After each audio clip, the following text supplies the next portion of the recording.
péchant et payant les prêtres qui prient beaucoup pour nous, et puis dans l'éternité, tu te retrouves au ciel. Quelle escroquerie! Le purgatoire n'existe pas. Tous ceux qui croient au purgatoire seront surpris de se retrouver clairement dans un endroit, parce que toute leur vie, ils ont été clairs, ils n'ont jamais été flous. Tu ne vas jamais te retrouver dans un endroit flou alors que ta vie était claire. Vous péchez clairement, vous mentez clairement, vous êtes orgueilleux clairement, vous êtes rancunier clairement, impudique clairement, sorcier clairement.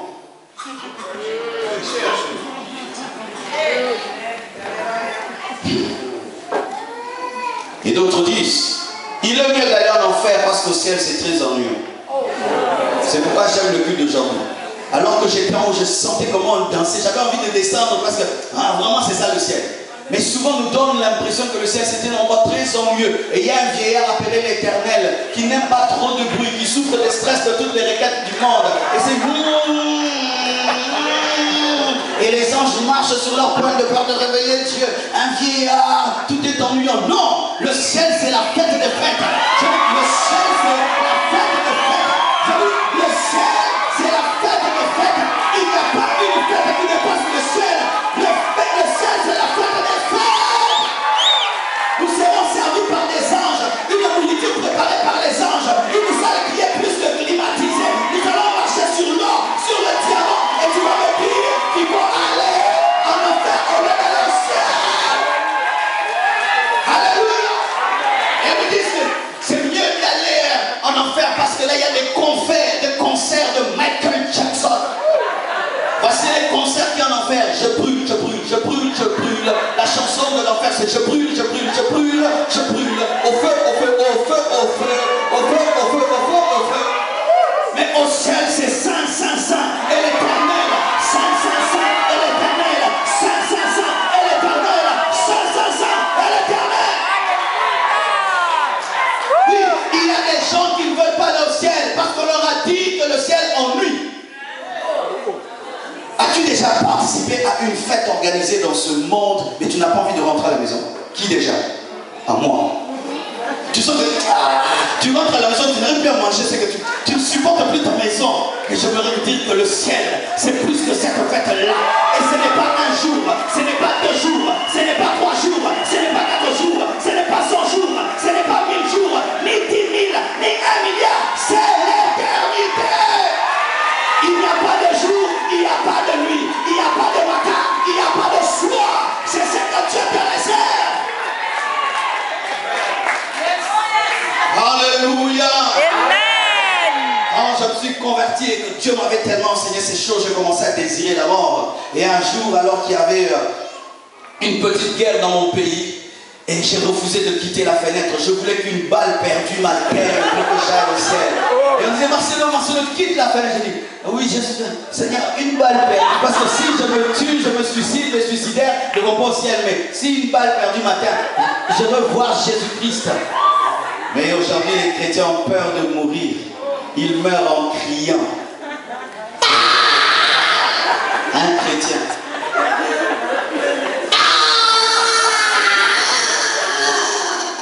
Il tient fort le médecin. Ton visage révèle que tu vas en enfer. Car avant de mourir, un chrétien voit les anges. Il vous apaise. Il vous dit, soyez en paix, soyez dans la joie. Je vais dans un endroit plus glorieux, plus merveilleux. Oui, je vous dis, les vrais serviteurs de Dieu avant la mort sont dans la paix, sont dans la joie, parce qu'ils voient déjà l'éternité. Quand même tu as pris l'avion pour venir à Paris, tu étais rempli de joie, comme si tu allais au ciel. Mais tu vas au ciel, tu dis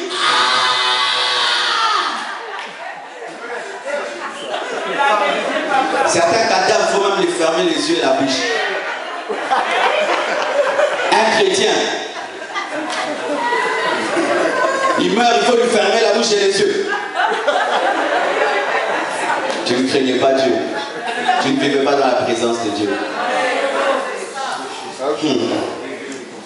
Et d'autres disent que tout chemin mène à Rome, que toute religion mène au ciel. Archi faux. Tout chemin, c'est vrai, mène à Rome. Mais Jésus-Christ est le chemin. Il n'est pas un chemin. Il n'est pas un chemin parmi les chemins. Il n'est pas un certain chemin. Il est le chemin,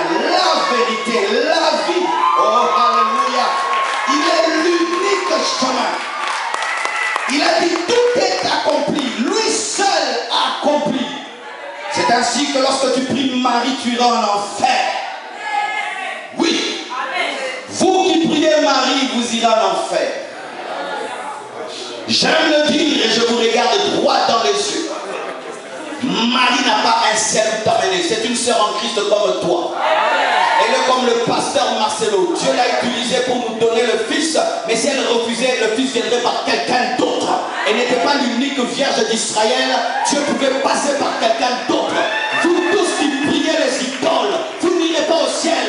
Et non, moi je suis chrétien ceci. Un chrétien n'est pas idolâtre. Une fois que tu pries les idoles, tu n'es pas chrétien. Moi je suis chrétien idolâtre.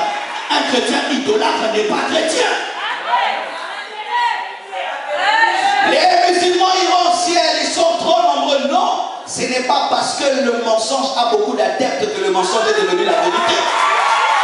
Oui, ce n'est pas parce que le mensonge a beaucoup d'adeptes que le mensonge est devenu la vérité. Et les gens disent, oh, mais comment alors tous ces gens s'y seront perdus? Oui, la parole de Dieu dit que le salut n'est qu'en Jésus-Christ. Les bouddhistes ne seront pas sauvés, les hindouistes ne seront pas sauvés. Nous devons avoir la force de le dire. Sinon, pourquoi qu'est-ce que Jésus-Christ est mort? Il est l'unique chemin. Je dis, il est l'unique chemin. Ce n'est pas Bouddha, ce n'est pas Mahomet, ce n'est pas Confucius. Il est l'unique chemin. Tout chemin mène à Rome, archi faux. Alors pourquoi nous sommes chrétiens? Pourquoi est-ce que nous nous battons à rester chrétiens? Pourquoi les apôtres sont morts si les restes des choses sont vraies? Quand nous voyons des musulmans qui peuvent mourir pour leur foi, disant que le salut n'est qu'en eux, mais c'est nous qui avons la vérité. Nous devons avoir la force de le dire. Mais souvent, nous assistons à la perte des gens qui sont dans les récits parce que nous n'avons pas le courage de leur dire qu'ils sont perdus. J'ai dit à ma mère, donne-moi ton chapelet. Elle dit quoi? Oui, ton chapelet. Pourquoi? Je vais le jeter dans les toilettes. Elle m'a donné son chapelet et je l'ai jeté. Et je dis, Saint-Esprit touche. Quand j'ai prié, Rimbroko Sakaya, elle a commencé à parler en notre langue. Elle avait le chapelet, elle ne parlait pas en notre langue. Mais quand je dis, au nom de Jésus, Saint-Esprit touche. Déjà le fait que tu as été baptisé lorsque tu étais bébé, est-ce qu'on peut engager un enfant à travailler à Air France? Mais vous vous dites que vous êtes chrétien parce que vous êtes été baptisé dans votre enfance. Alors que le baptême c'est un engagement d'une bonne conscience. Est-ce qu'un enfant peut s'engager? Vous devez vous faire rebaptiser parce que votre baptême est faux. Quiconque ici a reçu le baptême quand il était enfant, le baptême par aspersion, vous devez vous faire rebaptiser. Rebaptiser. Pourquoi? Lorsque tu étais bébé, tu ne connaissais pas Jésus. C'est maintenant que tu le connais, tu dois reprendre ton baptême. Oh, il n'y a pas de baptême. Les disciples de Jean-Baptiste ont été baptisés 2 fois. J'étais parmi eux et j'ai même volé la communion. Et on me disait que si tu manges ça, le sang sort. Le sang n'est pas sorti. Et d'autres disent qu'on finit par s'habituer au feu de l'enfer. Il y a un musicien dans notre pays qui dit en lingala, Toza un système à l'ifélo, Tozo Zika, Beto. Il dit que nous sommes dans le feu, mais nous sommes habitués au feu. Archi faux. Tu ne t'habitueras pas au feu de l'enfer. On ne s'habitue jamais au feu de l'enfer. Si le feu de l'enfer t'atteint, tu ne t'habitueras plus jamais. Pourquoi? Celui qui te fera souffrir est celui qui t'a créé. Et il sait où te toucher et comment te toucher pour te faire souffrir. Tu ne t'habitueras jamais. Déjà, si on prend ma main droite, on la met sur un feu, je vais crier. Mais si on la met pendant 10 jours, c'est trop. Mais pendant l'éternité, c'est grave. On ne s'habituera pas. Et certains prennent à la légère leur vie présente et leur mort, pensant que s'ils vont en enfer, ils finiront par s'habituer. Et à d'autres, on a dit que quand Dieu verra que l'homme a trop souffert, il va dire on recommence à zéro. Si on recommence à zéro, même ceux qui sont dans le ciel reprennent à zéro. Si pour ceux qui sont en enfer, on reprend à zéro, donc même ceux qui sont au ciel doivent revenir sur terre et on reprend à zéro, archi faux. Si pour ceux qui sont au ciel, on ne reprend pas, pour ceux qui sont en enfer, on ne reprend plus. Tu étais dans une classe et tu étais le dernier de la classe et tes amis ont fini les études, ils ont travaillé et sont devenus des ministres. Maintenant tu veux reprendre ta vie. Est-ce qu'eux vont aller à l'étude, étudier avec toi parce que toi tu as besoin d'être le premier de la classe?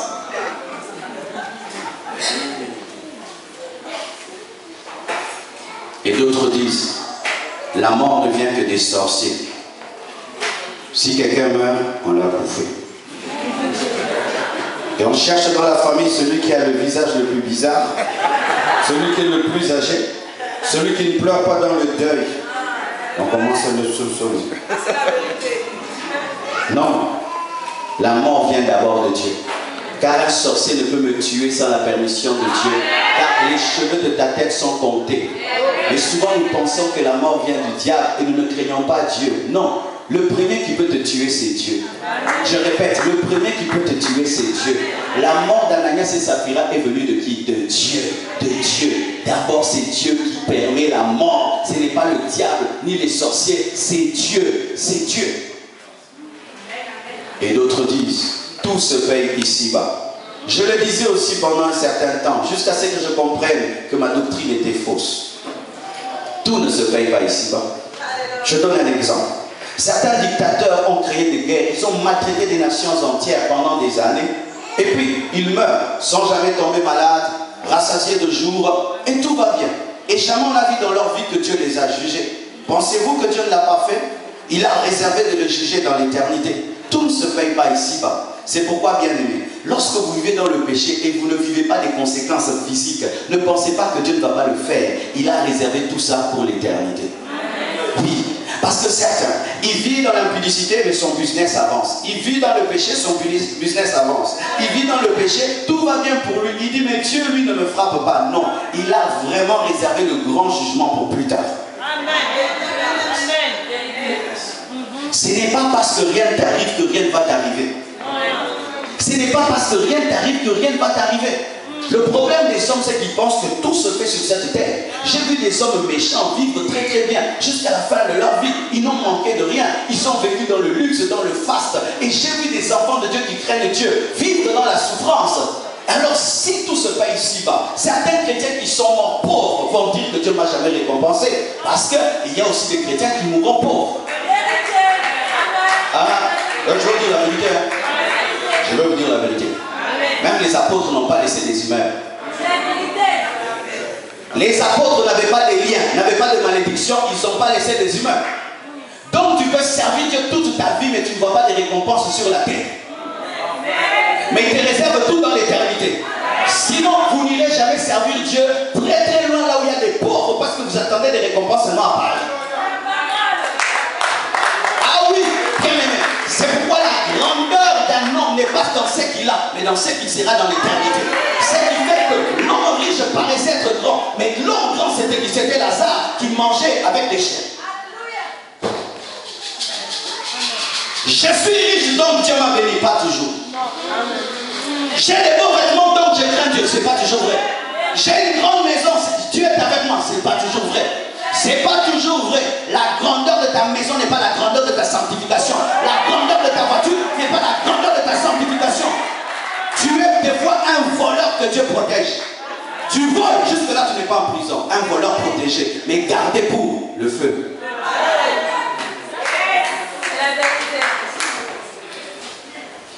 Je suis béni, j'ai la foi. Non, tu sais comment tu gagnes ta vie? Des faux chèques. Tu sais comment tu gagnes ta vie? Dans le vol, dans l'escroquerie. Mais lorsque nous sommes ensemble ici, nous présentons nos biens matériels pour prouver notre spiritualité, alors que nous savons que c'est dans l'unité que nous les avons. C'est pourquoi, bien aimé, vous qui craignez Dieu, ne soyez jamais complexés par les biens des autres. Ne soyez jamais complexés par les biens des autres. Ce qui est à toi est à toi. Ce qui est à moi est à moi. Je sais comment est-ce que je gagne ce qui est à moi, mais je ne sais pas comment est-ce que tu gagnes ce qui est à toi. Et tu n'es pas ma mesure, ni mon échelle de valeur. Mon échelle de valeur, c'est la parole de Dieu et ma conscience. Car des fois, tu peux abandonner le chemin de la sainteté parce que tu considères que l'autre qui a ce que tu n'as pas craint Dieu plus que toi, alors que tu connais Dieu plus que lui et tu marches avec Dieu. Mais Dieu a jugé bon pendant un temps de ne pas te donner les biens de ce monde. Ah oui, c'est la vérité. Vous serrez la tête et non la queue. Est-ce que tous nous devenons présidents? Maintenant, qui sera le peuple?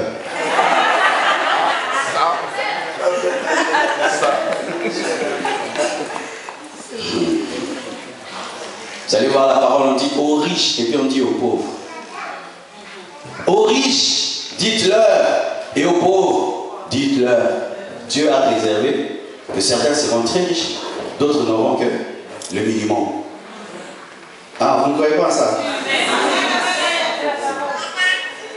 Mais la preuve qu'on sortirait ici, c'est pas tout le monde qui sort en voiture. Est-ce que ceux qui marchent à pied sont maudits?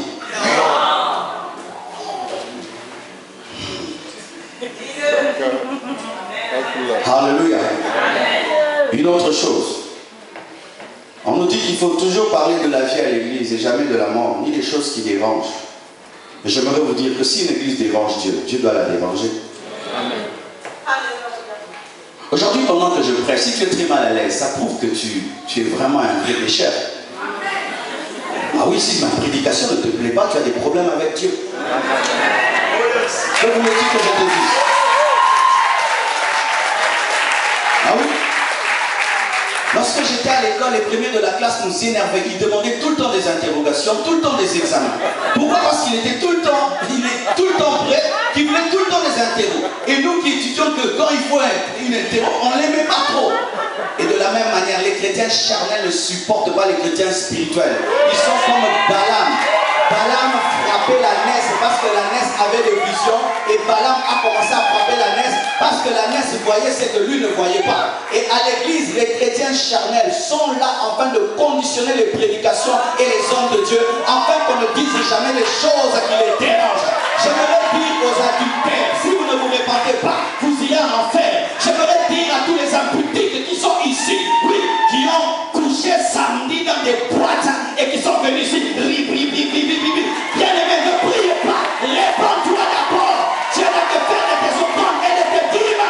Répands-toi d'abord. Car samedi, on est dans une boîte, dans un hôtel, et dimanche, on vient en famille. En famille. L'impudique est venu en famille. L'adultère est venu en famille. Il vient pour faire bonne figure, afin qu'on dise qu'il est un bon père de famille, alors que c'est un vrai pécheur qui a établi un bon système pour cacher sa conscience. Ainsi dit, samedi dans les boîtes, dimanche dans la boîte Jésus, l'église.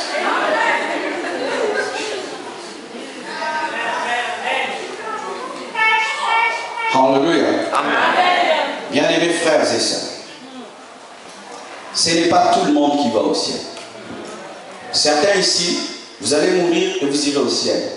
Mais d'autres, vous n'irez pas au ciel si vous ne vous répandez pas. C'est la vérité. Lorsque tu viens à l'église et que tu ne prends pas la décision de te mettre en ordre, bien-aimé, tu attends l'enfer assis sur une chaise d'église. Et ce qui est pire, c'est que un païen qui n'est jamais venu à l'église sera moins jugé que toi qui viens à l'église et qui connais la vérité. Car pour votre part, vous commettez ce qu'on appelle l'iniquité, un péché conscient. Car chaque fois que vous voulez pécher, vous débranchez le téléphone du Saint-Esprit afin d'être encouragé à pécher parce que vous ne voulez pas entendre sa voix. Si maintenant cette voûte tombe sur nous et que tous nous mourrons ici, comme au temps de Samson, où irez-vous? Si tout ça tombait maintenant, boum, où irez-vous? Nous ne nous posons jamais de telles questions alors que nous apprenons qu'à gauche et à droite les hommes meurent et nous pensons souvent que ce sont eux qui sont mortels, nous sommes des anges. Prends ton doigt, frotte, oui, frottez s'il vous plaît. Même si vous ne comprenez pas, frottez bien. C'est bon, continue encore, frottez. Sentez.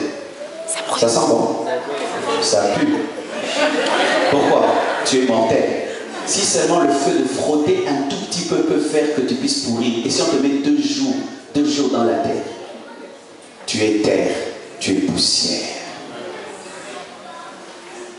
Une autre chose, le ciel et l'enfer existent, et l'homme ne disparaît pas comme l'animal, comme une plante après sa mort, car son âme est éternelle. La réincarnation n'est pas une promesse biblique, mais une exception biblique ne concernant que Jean-Baptiste, qui était Élie, qui est revenu. Le purgatoire est une utopie, une invention des hommes, car la Bible présente Lazare et le riche dans deux endroits distincts. Vaut mieux aller au ciel qu'en enfer, car le ciel est la félicité éternelle, l'enfer est un lieu de souffrance éternelle.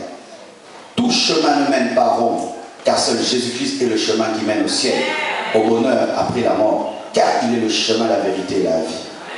On ne s'habitue jamais au feu de l'enfer, car les pleurs et les grincements des dents y sont éternels.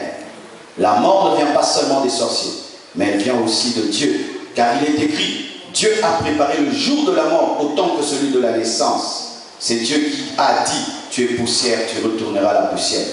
Tout ne se paye pas ici-bas. Certaines choses se payent ici-bas, mais d'autres se payent dans l'éternité, que ce soit dans le bon et dans le mauvais. Bien-aimés, alors que je dis ces choses, voici un fardeau qui naît dans mon cœur. Le fardeau des personnes qui, si elles meurent, iront en enfer. Bien-aimés frères et sœurs, l'Église est tombée dans une grave maladie. La maladie d'ignorer que d'autres personnes meurent. Je vous prie aujourd'hui de prendre à cœur de prêcher la parole de Dieu, car c'est la seule chose qui peut sauver. Écoutez ce qui est arrivé. Lorsque l'homme riche se retrouve dans le feu, il y a quelque chose qui lui arrive, ça m'étonne. Il ne parle plus de son salut, il demande de l'eau et on lui dit, tu ne peux avoir l'eau. Maintenant il dit, j'ai 5 frères qui sont encore vivants, permets à ce que Lazare aille les prêcher. Il a compris une chose, qu'on est sauvé pendant sa vie. Et il dit, envoyez un prédicateur qui sort de la mort et qui va leur prêcher pour leur dire que l'enfer existe. Et écoutez maintenant la parole d'Abraham, il dit, ils ont les prophètes et ils ont Moïse qui les écoute. Bien-aimés frères et sœurs, qu'est-ce que cette parole nous enseigne? Que nous qui sommes vivants et qui avons la parole de Dieu, nous devons parler aux 5 frères qui ne connaissent pas Dieu,